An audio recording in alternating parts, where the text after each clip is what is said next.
Ang tawag ng iba dito ay crystalite, pero sa amin ang tawag nito ay rintex. Ito nga pala guys is kulay puti and kulay green, pang talakitok. Ito naman ay 563 na kawil.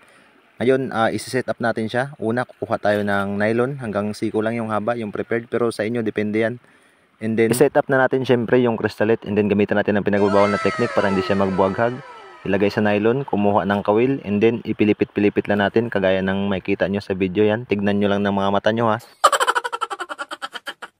Yung pagpilipit nito ay mula sa labas sa dulo ng kawil and then paloob siya. Yan, dahan-dahan lang, and then dapat consistent. And then ingatan natin yung paghawak kasi baka masama yung crystalite sa pagpulupon natin, sayang. And after that, syempre hilain natin gamit ang ating ngipin. Okay, higpit na with peelings yan. And then isagad natin, yan, kagatin yung dulo. So after that, ito na yung finished product niya guys. Yan. Buka-buka yung tawag namin ganito kasi pag hinila mo siya, bubuka siya. Okay? Wow! And then ito na yung finished product natin guys. Gumawa tayo ng green, blue, and then may puti din. And then ito sa kabila, yan, hinaluan ko ng puti tsaka green para remix siya.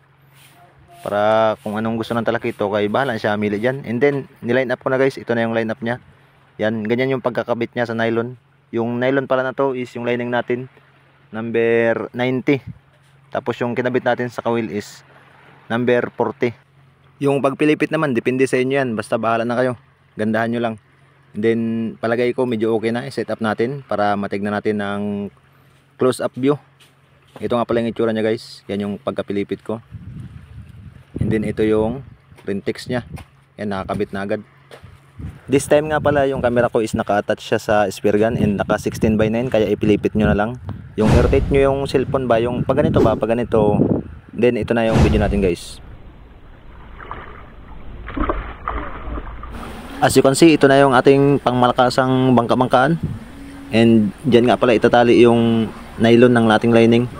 Then yan yung magiging partner natin para pag hinila natin, papunta siya ng laot. Itatali natin sa gilid sa may bandang paltik. Yan guys, gawa lang sa kahoyan and then royal. Sa ngayon wala pa akong huli, ipakita ko na lang sa iyo maya kasi hindi naman ako nakalaot ngayon eh. So hanggang dito na lang muna. Maraming salamat and update ko na lang kayo guys kung makahuli ba ako. Babu.